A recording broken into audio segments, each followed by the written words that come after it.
Hey everyone, welcome back to the Castaway Consultants, where we teach future Survivor players how to play the game by critiquing current former players. I am one of your three co-hosts, Derek Kubicek, and today we are going to be looking at episode 5 of season 50, Open Wounds, and boy oh boy do we have some open wounds to talk about tonight. I am joined tonight by my very two unscarred co-hosts, Josh Wessler and Ryan Stacy, only unscarred because we have not played Survivor. How are you guys doing tonight? I was going to say, I have lots of scars. Yes, Bad you do. ones. You do. Speak for yourself, Derek. Yeah. There is a lot of bleeding all over this episode. Now, there's open wounds everywhere.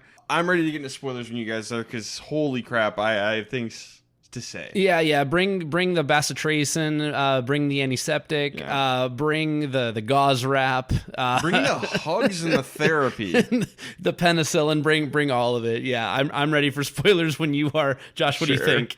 I'm good with that. All right, spoiler 3, 2, 1. This was a double boot tonight, but the main thing is I want to give Charlie a hug, because holy crap, the kid needs a hug. I feel so bad for him. Get him some therapy and get him some hugs. Stat. It's interesting. I feel bad for him, but I also found tonight to be very hilarious. So, maybe I just enjoy watching people as they're hurting. Oh my god. I swear I'm a good person. Josh is turning into one of those reality television consumers where it's all about the drama and he gets to watch the pain that other people are experiencing to make his life feel better. No, the part that I enjoyed about it is that it came back to bite him. It's basically everything that I've been saying the last couple of weeks. So, but you can't give Charlie worst player of the episode get wrecked. Yeah, that's why I already did it 2 weeks ago. I knew this would happen. Hey, credit to you for calling your shot on this actually being all-consuming for Charlie. I maintain that he was doing all of this in confessional, but then he started doing it before they lost the immunity challenge. So he's doing some pre-scheming to try and get Rizzo set up as the target. And then afterward, just saying, he's getting voted out and is saying, well, now I know what it's like to be blindsided, and then just head in hands. That's one of the saddest, final words I think I've ever seen on Survivor. Besides someone full breakdown sobbing, which can sometimes be funny. But this one is brutal. I feel really, really bad for Troy. I like the guy a lot, so it sucks. Well, and let's do a small postmortem. Ryan and I already did a small postmortem on Charlie's Survivor experience so far. So Charlie, big fan of the podcast.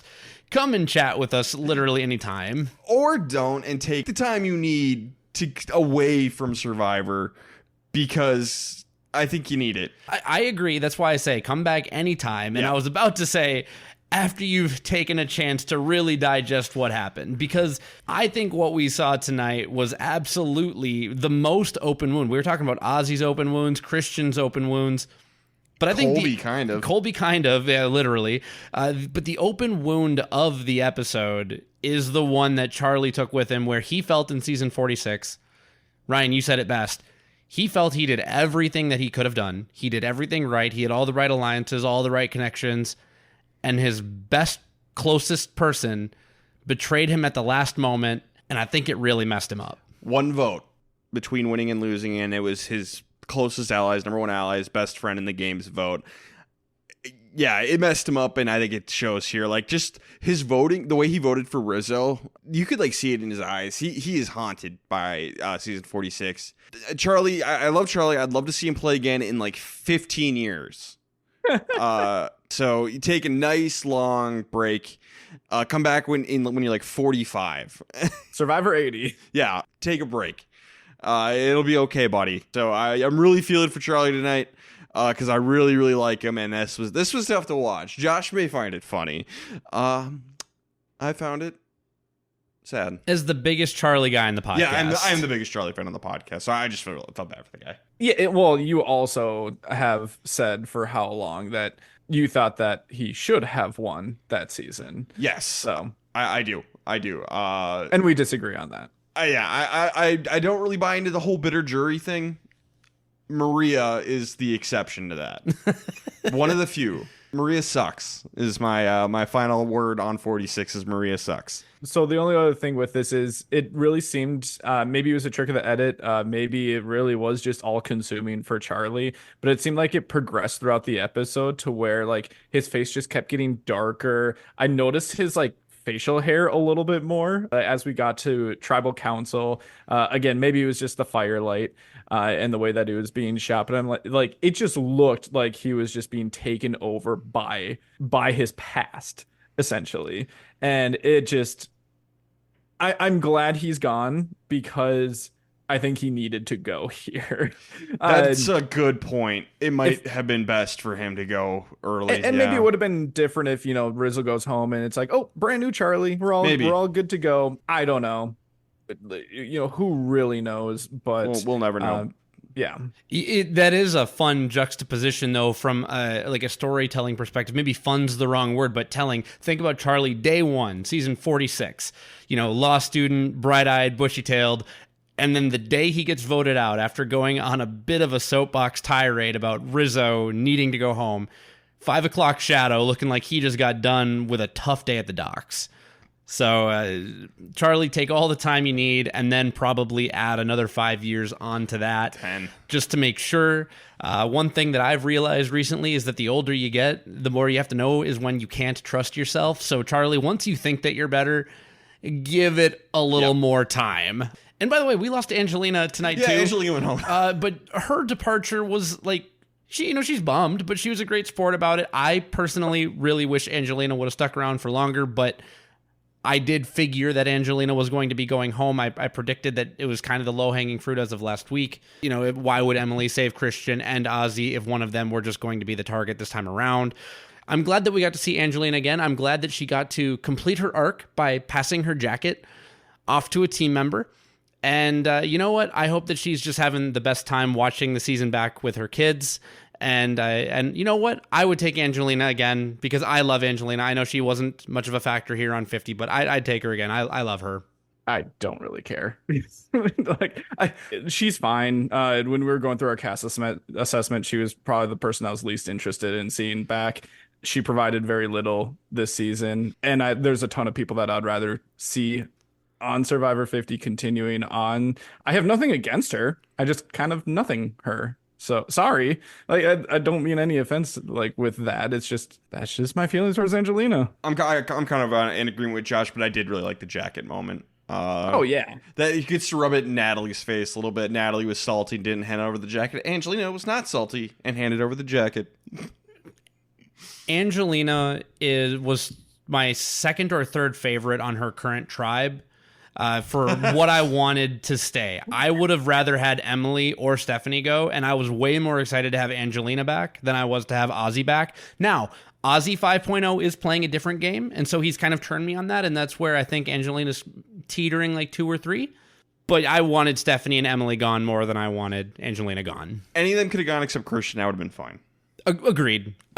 All right, well, should we jump into this episode proper now that we've talked thoroughly about everything? We've talked about the trauma. We'll talk about it some more as we get into the episode, but that was the emotion dump. Yes, the episode proper can come. These open wounds, there's a lot of bad blood pouring out. I did really appreciate that from Rizzo. Like Operation Bad Blood. And he actually knew his Taylor Swift because there were a couple of deeper cuts in there. So respect to him on that. You mean deeper wounds? Mm-hmm. Yeah, a lot of deep cuts. Deep open wounds. Sure. Anyway, My Chemical Romance is better. Hollywood Undead is better than Taylor Swift. I said it. Come at me. We got a comment Hollywood Undead related. We got a couple of music comments related to those last week.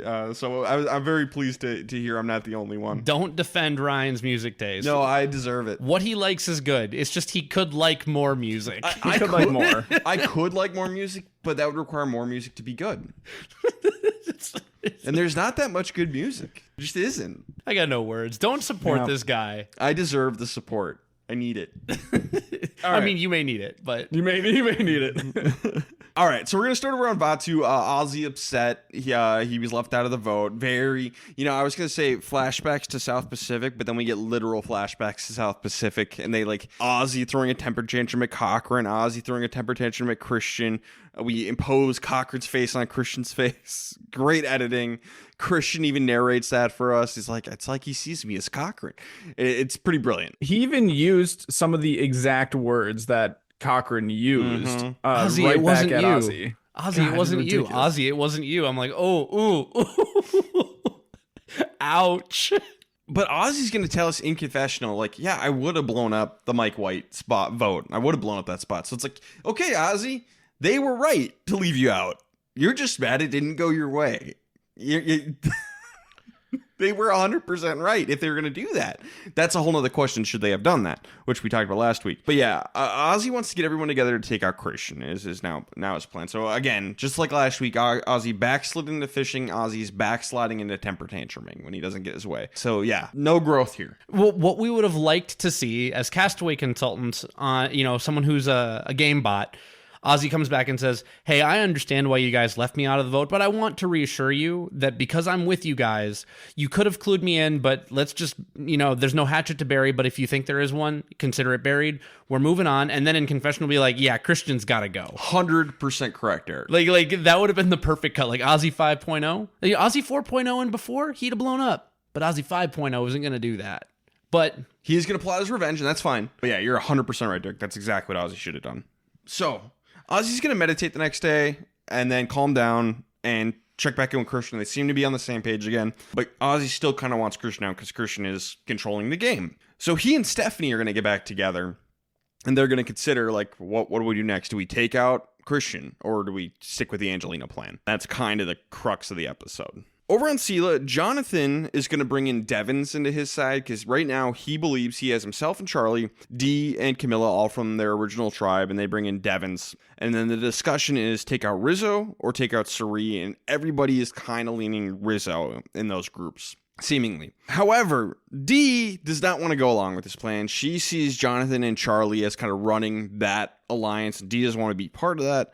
She wants to change things up, get together with Camilla, Suri, and Rizzo and change the game. Rizzo's obviously on board with this because, he wants to be in on a plan. So he is going to tell her about the boomerang idol, its existence at this point. And so, yeah, this is going to lead to this group coming together. It's going to be Dee, Suri, Rizzo, and Camilla. And I just think that this is a case of these four personality-wise clicking a lot more than, like, whatever Jonathan has in mind. It reminds you of our Rick Devens interview. Do you side with the more kind of standard Survivor players or the misfits? Well, if you have a whole bunch of misfits, they should band together. The Island of Misfit Toys? You band together and make an alliance, and that's kind of what this feels like a little bit. Yeah, and we get that exactly from Rizzo. He's like, in 49, I partnered with all the girls. I'm not like a bros bro type of guy. So I think that makes complete sense for this to come together in this way. Kind of ironic that you said that about Devins and he ended up being on the outside of it too. So unfortunate. He went with the Jonathan group. So that is interesting. On Kalo, Coach is really trying to pull people in. He's giving nicknames out. He's taking the Philip Shepard approach, even though Coach did it first with the Wizard and the Warrior and Tokensheens and the Dragon. But this time, the Stonebell Monk is the name given to Joe, and the Oakbound Warrior is given to Colby. And Colby's expression is just glorious. Colby looks like he doesn't know what to do with this information, but he is grateful for this information. He's like, God, he was trying not to laugh through it. And I'm just like, yeah, this would be really hard. Compare to Australian Outback. Just compare. Amazing. Like, have we progressed? Have we regressed? I don't know. We certainly haven't stood still. I don't know where we are in the Australian outback. Maybe all the camp supplies have been washed away in flood waters. Aubrey wants to try and get Coach on her side because she sees Coach as kind of the nexus point of this tribe. So those two are going to have a dialogue. So we'll see where this goes. Maybe she'll be the next part of Coach's alliance. And that's basically all we see from this tribe. Kalo's done. Back on Sela, Charlie's going to approach Rizzo first thing in the morning to ask him, like, hey, anybody else know about the boomerang idol? And Rizzo, basically, his plan is just be completely honest so he doesn't get caught in a lie. Fair, especially when that information is already out there. If you have, something that people know about, and Charlie does know about it, yeah, I get why Rizzo would be like, yeah, I told D about this. And then he asks Charlie, like, did you tell anybody? And Charlie should be saying, like, yeah, Jonathan seemed like he knew, so I told him. And Rizzo doesn't buy this at all, and it makes him really suspicious of Charlie and want Charlie out. So, yeah, kind of a weird play by Charlie here. I don't know what he was trying to gain by asking Rizzo about this. Look, on a tribe with untested lines, right? Because 2 of these tribes haven't been to tribal yet. Yep. How about you don't ambush somebody 5:30 in the morning when they're still in bed? Like this is something that maybe you do in the post-merge if you're worried that someone's going to go off idol hunting, if you're worried that someone's not in camp. Like if Charlie wakes up Rizzo and says, hey, Devins is gone. Yeah. That's information that you can tell me at 5:30 in the morning. But if you're going to ambush me while I'm sleeping, like what are you expecting? That I'm going to be more honest coming out of a sleepy stupor? This is not the time to approach anybody. I know they don't have morning coffee, but at least get some vitamin D. I don't mind the conversation. Like you said, I more mind the timing of it, and also why feel like you need to say that you told Jonathan. Just seemed kind of odd. Yeah, the whole thing was odd. So Rizzo and D, they want Charlie out, and Rizzo's going to confirm to D at this point that he has the boomerang idol. So they're going to get Suri on board as well. So these 3 are all on board to take out Charlie next. At the immunity challenge, only 1 tribe gets immunity. We're finally doing the double boot. As I mentioned, it's just a little thing. Colby sits out of the challenge, which is like, oh, that's surprising. But then he's going to tell us he hurt his foot in the previous challenge. So, doesn't want to compete in this one. It doesn't matter because Kalo wins anyway, thanks to Tiffany being an absolute boss with the sandbags and the rope. Cool rope work. Yeah, seriously. Whipping it. I was scared she was going to actually whip herself in the eyeball with it. And then Coach, being the greatest grappling hook thrower in all of Survivor history, again, does it in 1 throw. So, Coach, maybe not great at everything, but you know what? I'll give him this. He's amazing with a grappling hook. Yes, we all have strengths. From all of his time grappling. Yep. Honestly, Coach seems like the guy who practiced a grappling hook long before Survivor was even a show. Yeah, honestly, yes. He does. I don't remember what it was. It was something in a challenge, or was it Brendan said something about Jeff, none of us have done something like this before. And Coach just goes oh, I have. Yeah, so that was the one where they were tossing balls onto tiles and trying to break the tiles. And Coach admitted later he was just joking that he had never obviously done that before. But the grappling hook challenge, he did in Tokuchi. He won that one. That was his immunity win. He's like, this is just my forte. Yeah, I believe that grappling hooks are Coach's forte, 100%. So Kalo's going to win immunity. That means Sela and Vatu are going to Tribal Council. So on Sela, Rizzo is going to get to work on Camilla. She's the swing vote. Both groups want her over on their side. Rizzo is going to tell her that Kyle, before he got evacuated, told him to work with her. And Camilla doesn't buy this. She's like, he was there for 3 or 4 days total with you. I don't buy it. She's going to work with him anyway. She's going to side with Rizzo. It's interesting because I think that this is a believable thing to happen. Kyle seems like that type of person. Basically, more so, not so much be like, oh, it was his last dying wish for me to work with you. And more so just hey, you can trust Camilla. Camilla's awesome. I hope you guys, link up in the game. I think that the way that Rizzo was wording it made it seem a little less believable. I think he was, I don't know. Camilla's smarter than that. So she's right to be skeptical because it actually did not happen. He oversold it, I think. I think he definitely oversold it. But Rizzo's going to tell Camilla about the boomerang idol. Then Charlie's going to go with Camilla and tell her about the boomerang idol. Have you heard about this? She's like, no, what's the boomerang idol? And she's going to say Charlie's being slow on the draw and maybe playing the cards too close to his vest. Okay, that seems like a little much to read into that one. I don't know. So I think it's hard because Camilla and Charlie were on a tribe together originally. Mm-hmm. They are among was it Calo they were originally? The Calo 4 or whatever it was. And Charlie, have you been talking with Camilla? Because what you could say is, hey, Rizzo just came to me with this information about how idols work this season. Has he talked to you about it yet? And then it's just, hey, I'm trying to get information to you that I just got from Rizzo. Yeah. If you're Charlie and you're afraid that Rizzo is going around blathering to everyone, you can say like, hey, you just told me this, now I'm trying to fill you in. And then if she says, yeah, he filled me in, then maybe you use that as a reason to be like, hey, do we want to work with Rizzo to try and do something else? Maybe get Suri out. But Charlie had the blinders on already, and the information had already been circulated, which is why you don't do this before an immunity loss. I think the fact that they were on the same starting tribe helps too, because Camilla's probably trying to figure out, how close her and Charlie actually are. And if he's waiting to give her information, it's like, okay, like you are willing to work with me, obviously, because you're giving me this information. But how close are you? And if that's where that timing comes in, it's like, okay, I'm taking a back seat on the ride that Charlie is creating here. And I don't want to be in that position going forward. So maybe just something that she's trying to be a little bit more conscious of. Over on Vaatu, Christian wants Angelina out next. He cut Mike, doesn't think he can trust Angelina because he cut Mike. Fair enough. So the group agrees to tell Angelina that Stephanie's the real target. But Ozzy and Stephanie, they're like, all right, so do we get rid of Angelina or do we get rid of Christian? Ozzy's plan is to get Christian to give him his shot in the dark to show loyalty or remove his safety net and take him out. So Ozzy suggests this to Christian, and Christian does not like it. He's just like, what a Polly Prissy Pants or whatever he says. I think Christian sours a lot on Ozzy in this episode, and that is fair. What? No. The circumstances of the game, I don't think that Christian and Ozzy should like each other today. On this particular day, they should not like each other.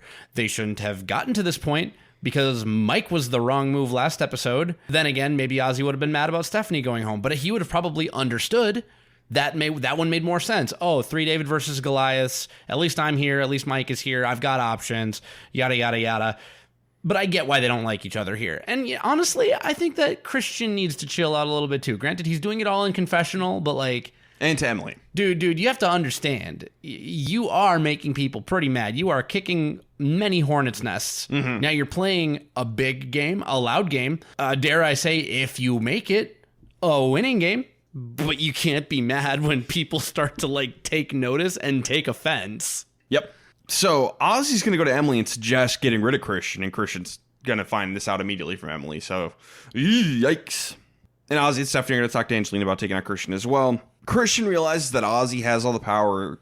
There's not much he can do, so he's going to do a gambit, hand over the shot in the dark to Ozzy as a symbol of trust. And this works. I think if you appeal to Ozzy from that sense of like, hey, I'm giving this to you out of trust and honor, Ozzy is not good at betraying people over his course of the series, his run on the show. He doesn't really betray anybody. A little bit Jonathan Penner, but he and Jonathan Penner did not get along, so that's a kind of a different story. Yeah, beyond that, I don't think he really betrayed anybody. He's the one who gets betrayed.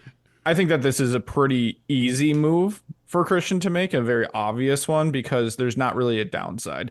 You're not going to use your shot in the dark here. You're going to be voting for whoever it is. If it ends up being Angelina or if it ends up being Ozzy, you are going to be casting that vote. So you're not going to be playing your shot in the dark.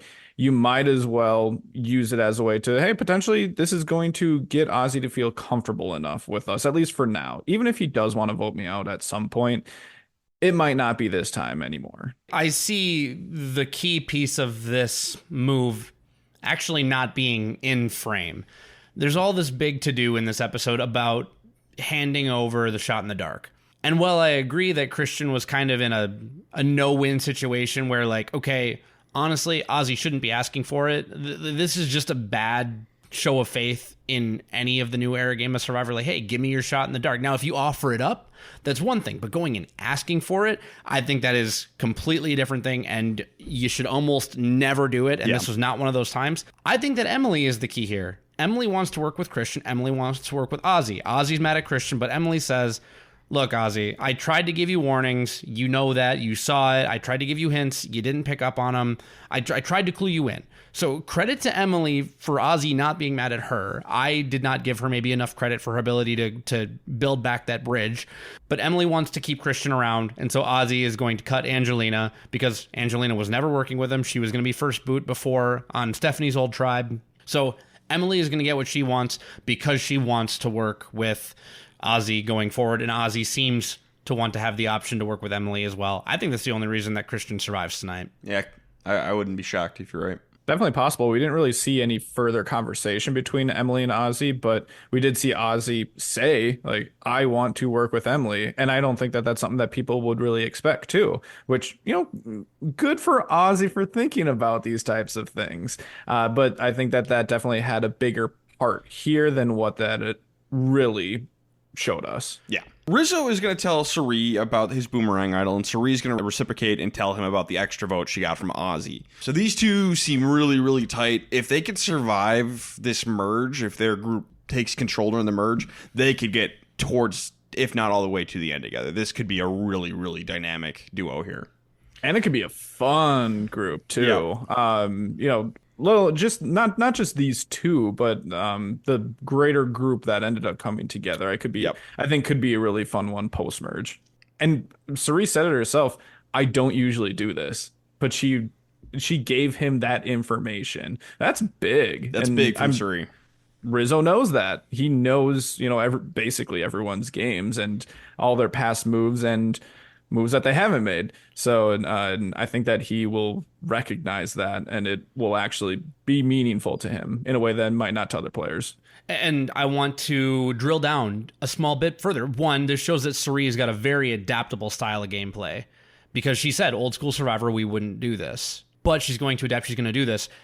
Also, by knowing where one of the idols is, trying to get as close as she can to anybody with an idol minimizes the chances of the idol ending her game. Like, not again. So she's like, okay, I'm breaking a rule, but I need to try to do something to mitigate what will eventually become my problem. Because it will at some point. Mark it. All of this makes Rizzo start to get a little cocky, I think. Apparently, Savannah spilled the beans that Rizzo used the idol as a shield and a weapon at the same time. So Rizzo, owns it and talks about how great he was at Survivor 49. I think he's getting a little big for his britches, and I don't think this episode's going to help him. So I wouldn't be shocked if Pride cometh before the fall. But again, I said that in 49, and it was fire. What if Rizzo loses at fire making again? That would be hilarious, because he's still not making fire. That's my call. That's my prediction. Rizzo loses at fire making again, and it'll be hilarious. That would be really funny, and that would not be fire. Rizzo loses to Cirie in at fire. fire-making. Cirie gets redemption from Panama, and Rizzo doesn't get redemption, and Cirie goes on to win the game. Okay, cool. Let's send the script off to the writers, off to Survivor. Let's do it. Yeah, if we do it right now, there's time for reshoots. I'm not sure how we'll do the continuity with outfits and stuff, but we'll figure it out in post. This should be great. I support this 100%.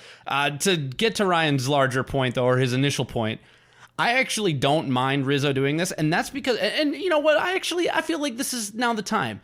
Ryan, one of the big keys of this episode was this is a big unknown. And yes, I understand that Jonathan was the one kind of parading the devil we don't know is more dangerous than the devil we know. And the vote ended up going the other direction. But there was a lot of talk this episode about how we don't know what Rizzo did to earn his spot on 50. We didn't see his game. We don't know how 49 went. We know Savannah is gone. So the only unknown factor left is Rizzo. And they were all talking about it. And then Rizzo brings up the exact same people that we talked about on this podcast a couple weeks ago when this first came up. It's Russell. It's Amanda. Mm-hmm. So he mentioned all of these people and how they did well in the next season. I'm like, okay, dude, you're telling them a great reason to vote you out right now. But I don't mind him being honest about his game and saying, yeah, this is what I did with an idol. This is what happened. Because then he's not a mystery anymore. It lifts that fog of war. That's a good point. It lifts that fog of war a little bit. So it's like, and the other thing is, you're on season 50. Jeff isn't inviting you to season 50 if you weren't fantastic on 49. Because we were all like, really? 2 people from 49? Well, it was the winner and then the most entertaining and best player overall. So he's kind of between a rock and a hard place on this one. I think opening up about it is the best thing he can do. That's fair. Yeah, I'm on Derek's side here. I do think that he could have toned it down a little bit because I would say maybe halfway through it started to get to be, oh, he's just being a little bit too much right now. And especially when you haven't gone to tribal with these people and it could be up in the air, give them information, make it less of an unknown, but don't go as far to brag about it. And I think that's where the tipping point is. Yeah. I think you're right. I think it just a titch less because of the bragging, because I know if someone was bragging like that to me while I was on the island, I'd be very tempted to be like, oh, I want to take you out so bad. Subtle nod to Devins, though, for bringing up that topic while they were all kind of sitting around the fire, sitting on the beach or wherever they were. Devins being like, yeah, Savannah told us you were kind of a tricksy one with the idol. You know, just a little thing. Just like lobbing, the birdie over the badminton net. Like, can you return this? I like that. It's subtle. So, Devins, I see you. So we go to the Vatu Tribal Council, where we get Jeff Probst doing impressions of Jonathan, Colby, and Christian. That's just glorious. Glorious. Put a note in the Jeff Watch notebook. Yep. That's in the rap. Rapping and imitations. Season 50, man. It's craziness. This is season 50. He said something like, oh, and we're just getting started. So, okay. More all impressions right, coming? I'm ready for more Jeff shenanigans. I am. I want a Boston Rob impression from him. I think that's the one I would like most. That'd be really funny. Listen here, Probst. I'm not coming on to season 50 because my ship has sailed. So it's going to be pretty straightforward. It's 4 votes for Angelina, 1 for Stephanie. She's going to give them a jack on her way out. I like this move well enough. I thought this could blow up in Christian's face, and I would get it if it did.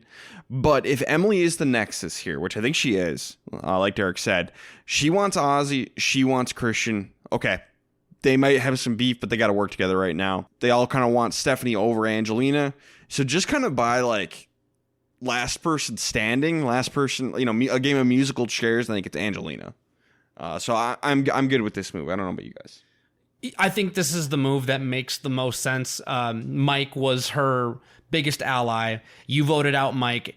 Angelina is going to jump ship first chance that she can to people who she can trust, or just even she'll jump into the unknown because what she knows now is utter betrayal. Yep. Christian, who should have been solid in theory with them, betrayed them. Angelina's got to go. We talked about this in season 43. I think it was, hey, you voted out this person in the group. Just finish voting them all out. Finish what you start. Otherwise, this is a problem. No half measures. Yeah, I think it was the right move. I didn't feel so super strongly about it, but I think it's mostly what you guys are saying, where she's not really aligned with anyone. She's not close with anyone remaining on this tribe. So take her out as almost like the wild card. You don't know what's going to happen if there's another swapper emerge. So that one's pretty straightforward. Then we're going to go over to Sela. And that one's going to be 4 votes for Charlie, 3 for Rizzo. Camilla is end up going to go with Rizzo's group. Okay, so this one I think is more interesting, obviously. So if I'm Camilla, take Camilla out, put me in. I think it makes more sense to go with like Devins and Charlie and Jonathan. But for Camilla specifically, even though she did start with those guys, I think her experience on 48, because look, she went to the end with Kyle, Joe, and Eva. I think she doesn't want to do that again. Go with Suri, D, who's good at challenges, but Suri and Rizzo, not so much. So I think it does make sense for Camilla to go this way, specifically because it's her and because of 48. So maybe on paper, I would have gone the other way and said, yeah, take out Rizzo, but I think it makes enough sense for Camilla, and that's the most important piece here. So I'm okay with this one as well. I think what was more important here than, hey, should she get rid of Charlie or should she get rid of Rizzo? And I know that that's the big thing that they focused on. I think it has a lot more to do with the other people who are wanting to align for those directions, kind of like what you're saying, but I want to touch a little bit more on from her original tribe. It seemed like she made a pretty good alliance with both Dee and Tiffany, and Dee especially seems to want to go with Rizzo. And I think that really matters here. We weren't really shown that at all, but I would bet that had a lot more of an impact in the background than what we were seeing. So I thought that this was definitely the right move for her. Oh, I guess I'm gonna be the different one on the podcast today, because I want to talk about this from kind of 2 different angles. From an ideological standpoint, what I think should have happened from a GameBot perspective on paper, ignore the fact that Charlie had a vendetta and Rizzo kind of caught wind of it. I think Dee or Suri should have gone. I think that Charlie and Jonathan and Devins need to be going to Rizzo and saying, we have an amazing New Era winner who is shifty, and we have Suri.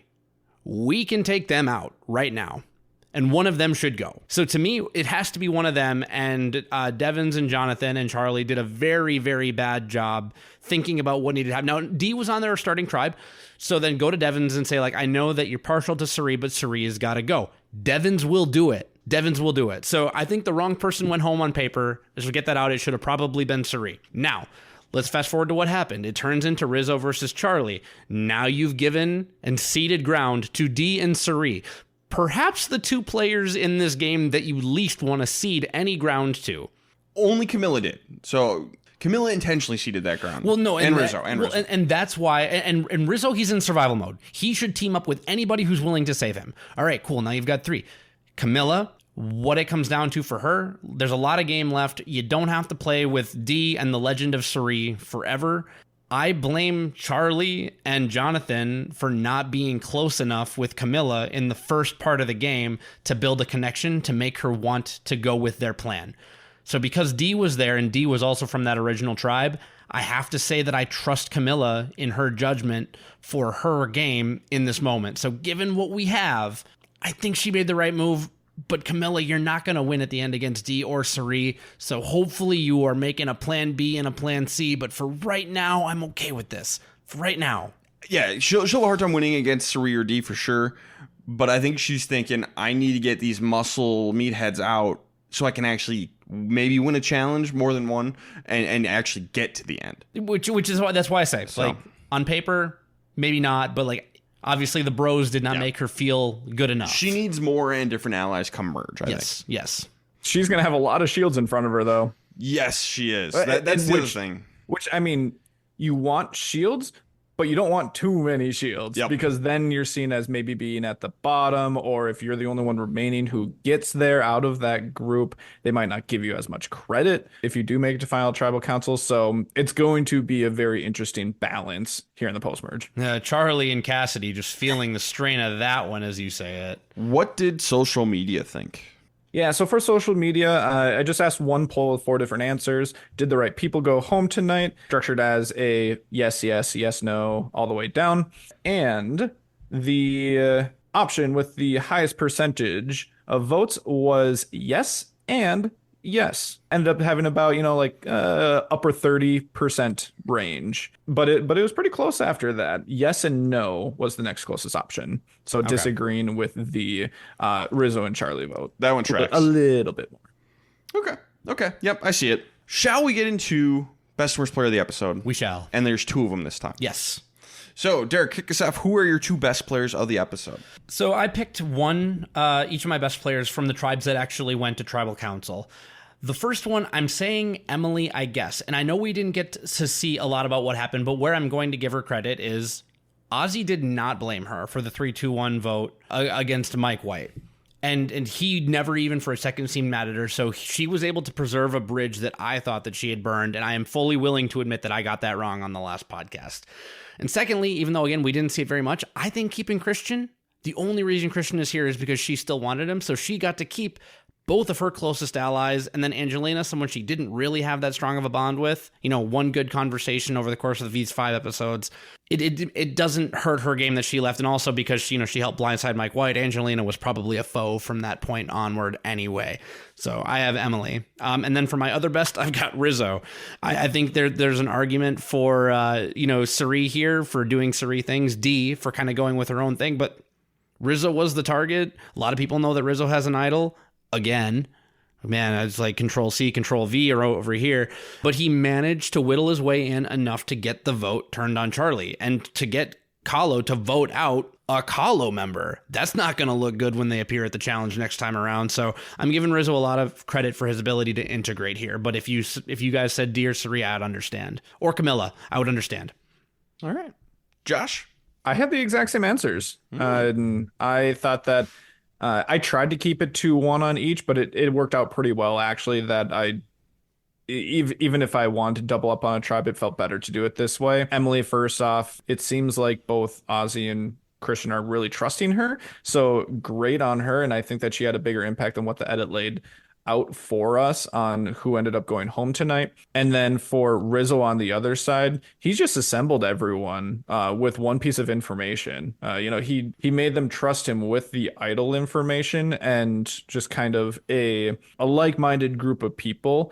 And he got Cirie to tell him about an advantage that she had, which she has never done before. So just an overall good spot for him. The only thing I wasn't a fan of from his point of view was he got a little bit braggy when it came to his play in 49, but that might just be something that hurts him a few episodes from now. Not necessarily right now. Okay, well, I went in a different direction with both. My first is Christian. He made it with Ozzy. I thought he did his best. Giving up the shot in the dark, scary, but I thought the right move to do. Because again, Josh, you're right. He wasn't using it.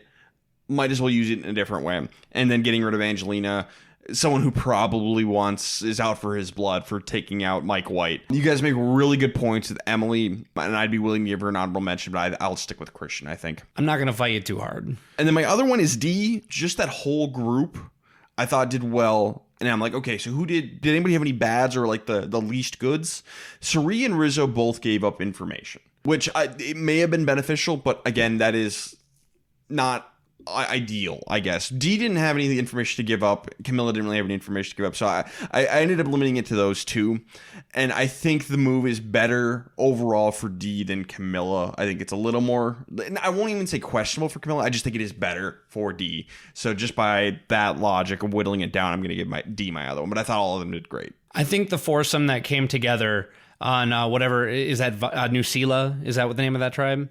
Yes. I think those four coming together on New Sela is a good four that could go far. So I can't fight you on D. Worst players, Josh, who do you got? My first one was Ozzy here. I don't think that he responded well returning back to camp. Like we talked about, flashbacks to his previous season. And it just seemed like he wasn't really, he wasn't really getting what he wanted. And people were starting to get a little bit annoyed with him. Christian himself is just kind of just like, fine, if you want to essentially whine and pout and try to, I don't want to say like bully your way around into having me give you the shot in the dark, but just kind of make a kind of a ridiculous request that doesn't matter.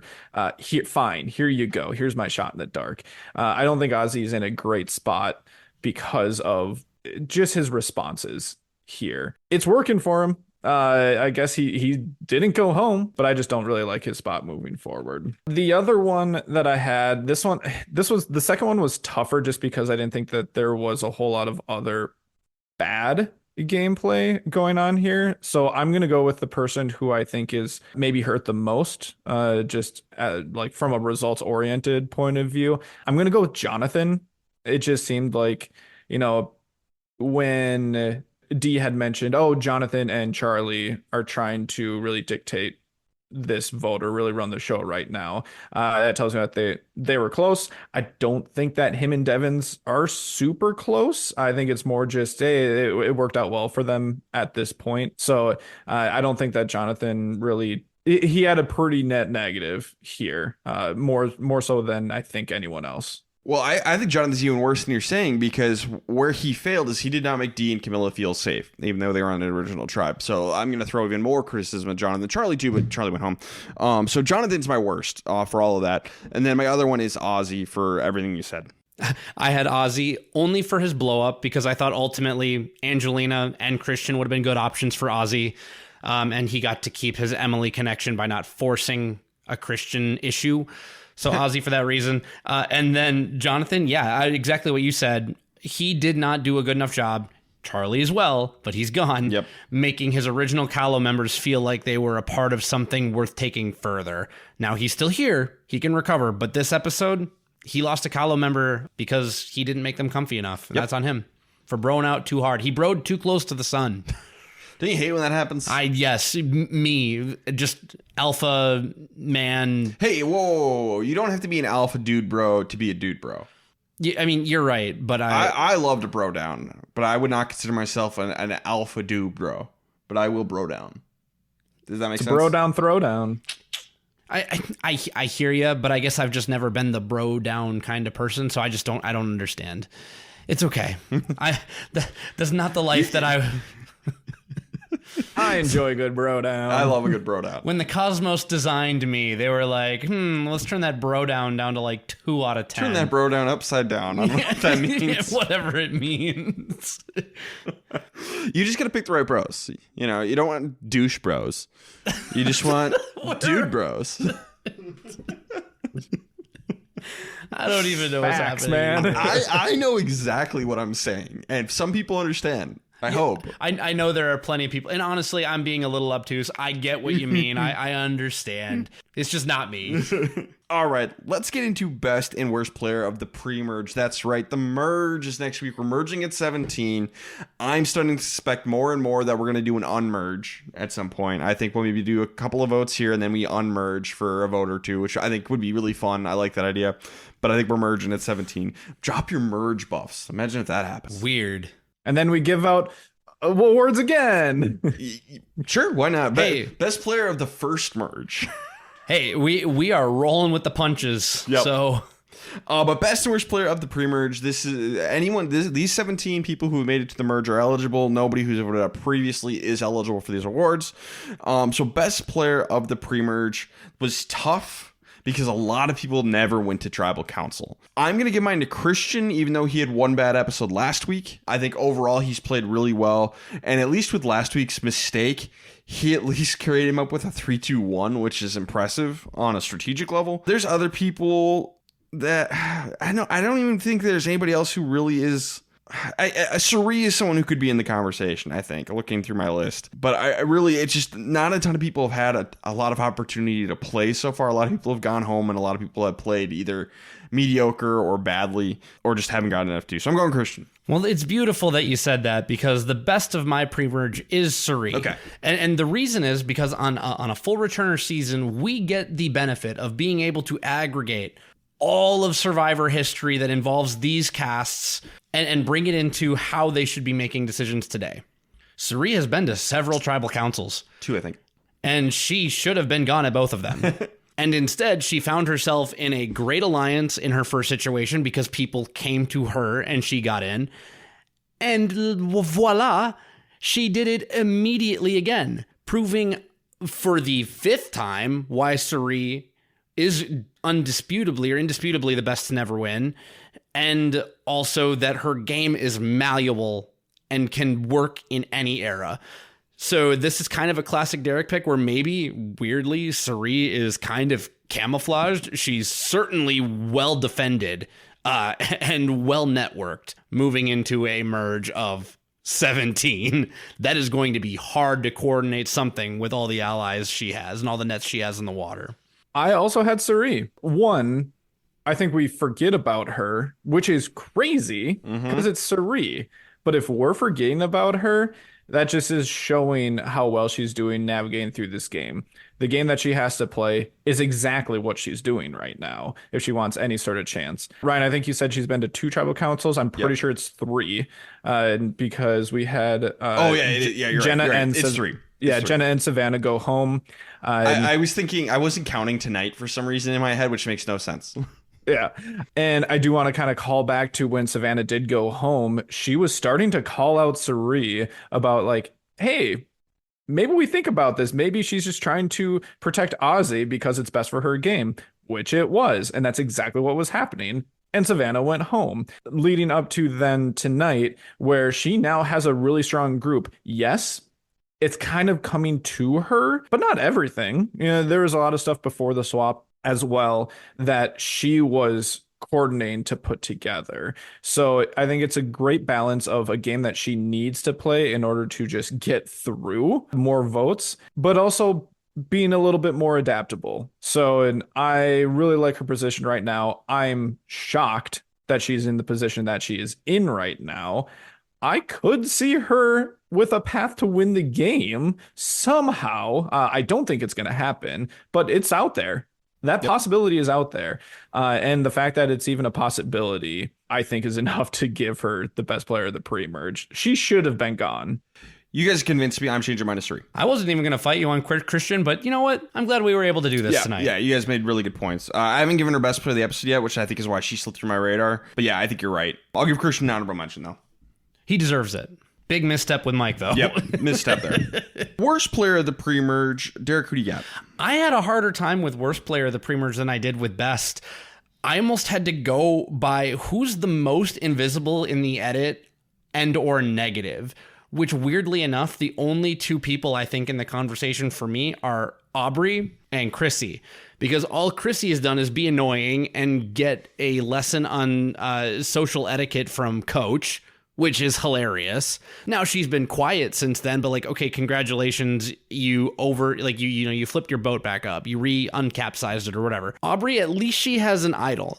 She did nothing to earn it, but the fact that someone thought that she could help their game enough to give her an idol is at least one thing to the positive, but both of them are kind of the social pariahs without any real allies in their situations.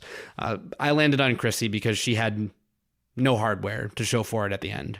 I really struggled with this one just because I don't think that there's a lot of people who are playing bad games. I think it's more so kind of like what Derek is saying, where it's more so who's invisible and just doesn't really have anything positive going for them right now. I narrowed it down to a couple of people. I did have Aubrey, but I think I'm going to skip over her. I had Stephanie in there just because I don't think she's doing much. It doesn't really seem like she's doing anything that people care about. So that's more so the invisible side of things. And then I had Joe as well. It's been a while since we've talked about Joe, but we did have some pretty good criticism for him in, I think it was like episode 2 or 3. And I think I'm leaning towards Joe here for those reasons. He didn't really seem like he was playing a great game. I don't even remember who he was beefing with. Was it Devins? Yeah. I think for that one episode. Devins is still in the game, so that could come back around here at the like merge. A boomerang idol? Like a boomerang idol. And he's aligned with people who he can't really differentiate from, it seems like. If he's with someone like, I'm not going to say that this is going to happen in any world. I hope it doesn't. And I don't think it's possible. But, final 3, him, Coach, and Colby make it to the end. I don't think Joe has a shot against either of them, even if it's not all 3 of them. If he's there with either of those 2, I don't think he wins. So I think he has one of the hardest times of winning this game just with his gameplay style. And he just seems really stuck right now. So that's why I'm going to Joe. So I think Joe is the person who can't win the most, which, that's stayed the same this entire time. But I don't think he's the worst player, even if it's close. I can't give Tabby or Christy. They have not been a tribal council. I X-nayed all those people. I'm going to go with Ozzy again, because someone who's been in so many tribal councils and has just backslid so much. He's... there's some ways where he has gotten better, but he is Ozzy, and he's going to Ozzy, and that's not great. So, yes, some things have gone his way, some things haven't, but it's the way he's played and conducted himself that's doing this for me. Ozzy is my worst player of the pre-merge. Honestly, I like the fact that you brought someone into this who had been to plenty of tribal councils, because we have a lot of untested waters. Yeah. I'm not going to fight you on Ozzy. I do think he's trying to play a different game, and in many ways, like you said, a better game. But of the people who actually have pen to paper experience, I think Ozzy is the worst of the ones remaining. Yeah. I had a feeling you were going to go with Ozzy. I just can't do it. I think he is doing enough. And maybe my bar is so low. Like my expectations for Ozzy are low. So maybe that clouds whether or not he should deserve it or not. Did you watch the same episode I did tonight? What do you mean? He sucked so hard on every level in this episode. Yes, he got his way, but he did everything wrong. I understand that, but I'm saying going into the season in general, my expectations for him were low, just going into 50. But I digress because I cannot fight the Joe pick at all. That's a very, very, very, very, very fair pick. Yeah. I do get what you say, because I do respect that Ozzy's at least made more moves, positive or negative, versus Joe just kind of just his personality. I eliminated Joe just because at least he ended up doing a bro down with Colby and Coach at the end here. I'm like, all right, so he found his people. We'll see what happens. All right, so let's go into who is going next. We're merging. Who the hell knows what's going to happen here? Josh, who's going next? Are we just picking one? Just one. I picked 2, Josh. I don't know why Derek is insisting on picking 2, because we have nothing to suggest 2 people are going home. Which is why I'm preparing in order. But officially, it's 1. Derek can throw out a second one if he so chooses, but there's an official one. I'm going to go Genevieve here. I think that there's going to be a lot of knowledge out there as far as the boomerang idols and who might benefit from them if other people go home. And I think, this existing beef between her and Aubrey, might get the conversation started, but people might realize, oh, we don't want to we might want to take out a big threat before they get even stronger and kind of start adding on, the Infinity Stones to the gauntlet with 2 possible boomerang idols. So I could definitely see them focusing in on Genevieve because of that. So I can 100% see Genevieve going. I went a similar direction with somebody with a boomerang idol getting targeted in Ozzy. I think the Ozzy coach feud's going to come roaring back. I think Ozzy's going to get targeted. I think Ozzy's going to play his idol. And coach is going home. Oh. I don't like it, but I'm calling it. Yeah, well, like I said, I'm going to pick 2 just because we got 17 people left and we are already going to be on episode 6. But I'm doing this in order, so if only one person goes home and my second person does, I get no credit for the call. I'm also starting with Genevieve, and the reason is Rizzo is going to guess that Genevieve sent him the idol, and he is probably going to figure out that it's some kind of boomerang idol with all this information flying around. Okay, I want the target off of my back indirectly. Link up with Aubrey, who already wants Genevieve gone and needs to start making some noise. So I've got Genevieve going first. If 2 people go home, I got the other one being Joe, because he's already been obstinate and difficult to work with everyone who wasn't named Colby or Coach, and obviously it was going to always be that way. Devin's just one of the many people on that tribe who had an issue with Joe the time that they considered voting him out. So Genevieve first, Joe second. That's my double call out. Moving on to who can't win. I said earlier it's Joe. I'm sticking with Joe. But starting in the next episode, it's 2 people because we're into the merge. So this is the last time we do 1, so we're adding on 2 next week.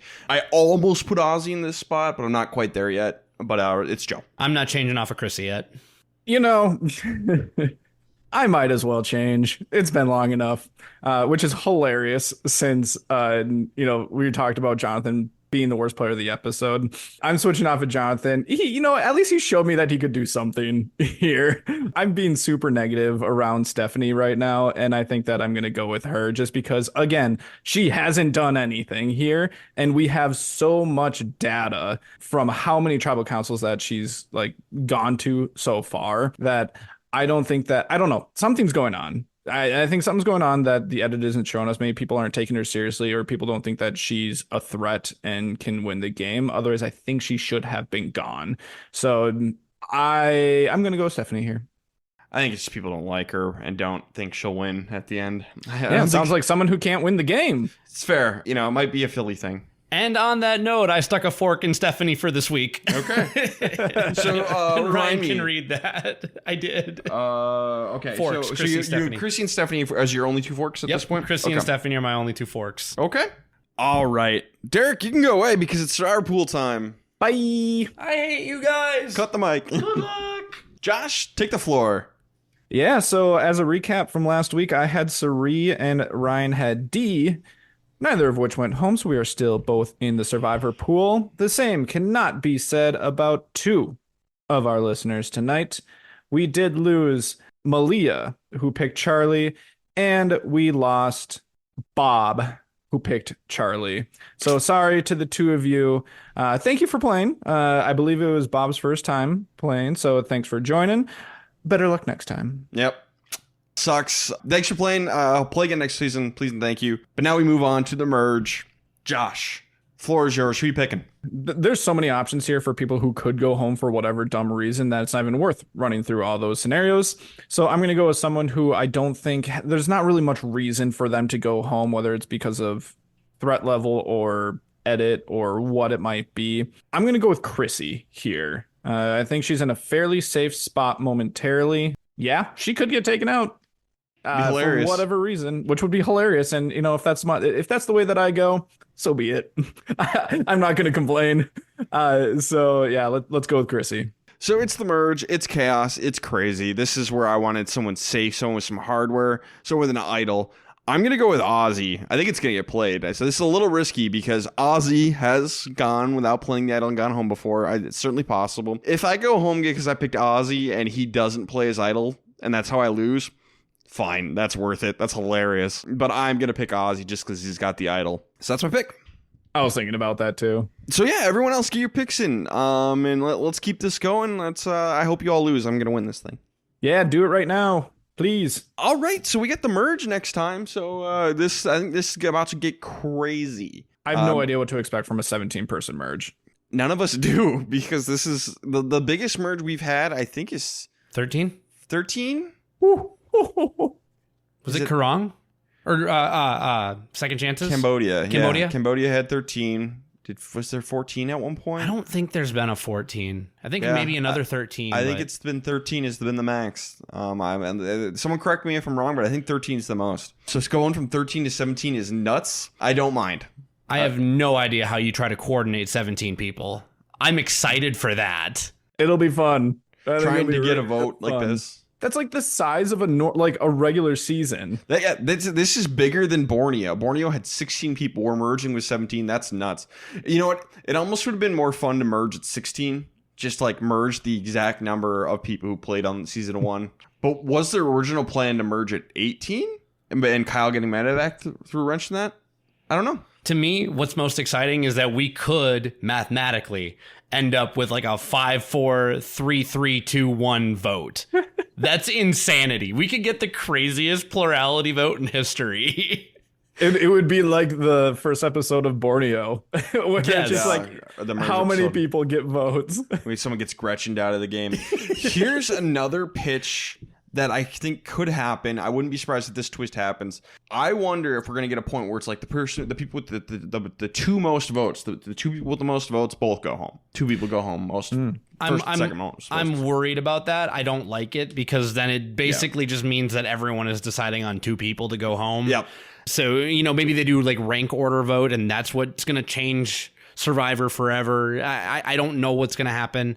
But I hope they don't do it like that. You need to give everyone a fighting chance to like plead their case. And if it gets whittled down to 2, these people be like, oh, well, look, 2 people who aren't me, they're going home. Yep. So I wouldn't be shocked if we get something like that. Yeah, Jeff said that there's something coming that's going to change the game forever. And then he was, posing in front of like a blood moon or something. I don't know what that was. He also said last week was the best reward of all time. So, grain of salt. Fair. All right, guys. Anything else? Social media, whatnot, anything. If you haven't yet, go and submit your picks, your Survivor Pool picks, wherever you've been doing that. And while you're at it, go follow us on social media at Castaway Pod. And then as a reminder, we do have YouTube, TikTok, Facebook, where videos are being posted, which is just Castaway Consultants. And even if you're not involved in the Survivor Pool and you're dead in the water like me, you're in the graveyard, please keep issuing your hilarious and fun comments. They are my favorite part about engaging with you guys. And just because it's timely, do we all remember that Sierra voted out her mom? Yeah, we got a comment from RM26. Derek is the Survivor podcasting GOAT. World-class analysis every week. Have listened to like 8 rewinds just to hear him go, she voted out her mom. She voted out her mom. That was a Gotta great get comment. the cadence right. So thank you for having fun with us. It's all in good fun here. So thank you. And I want to shout out Fairway Dave 88 because as another Hollywood Undead fan, it turns out, as I mentioned last week, everywhere he goes, Rizzo doesn't know that Charlie D has got a beef that he doesn't show. Woo! Woo! Excellent, Fairway Dave. Thank you so much. I appreciate that. It's nice to know there's another Hollywood Undead fan out here. Bring him to the island. Survivor 51, Hollywood Undead. Best reward ever. Ghost Island 2, Hollywood Undead. From Micah, he said, with the way that Boomerang Idol works, if you receive an idol and know how it works and who it's from, wouldn't you want to target the person who sent it? For example, if Rizzo learned that Genevieve sent him the Boomerang Idol, which ironically we talked about a little bit, shouldn't he want Genevieve out so she has no incentive to rally people against him? With this in mind, was it a bad move for Genevieve to send Rizzo the idol when she could have sent it to someone with less knowledge of the boomerang aspect of it? Something to keep in mind for sure. I think people are more inclined to probably want to work with you because you want to know where the idols are. But if you guys aren't going to end up working together, then yeah, I would say there is an incentive to get rid of the person who sent it to you. Yes and no. I think if Genevieve was really smart, she would maybe not tell Rizzo that she sent it to him. I think it's way better to know that you sent someone an idol, and then if you vote them out, you get the idol back, than it is to maybe necessarily use it as a building block. Because you get to choose whether or not you use that as a building block. You get to gauge that in the future. So keep it close to the vest until you know how you want to use it. But be aware of what our commenter said here. Like, Rizzo could target Genevieve. Correct take, Derek. Thank you. All right. Anything else, guys? Thanks for the questions and comments. Everybody send those in. We love them. Not tonight. All right. Well, this has been the Castaway Consultants. Got nothing else for you. Good night.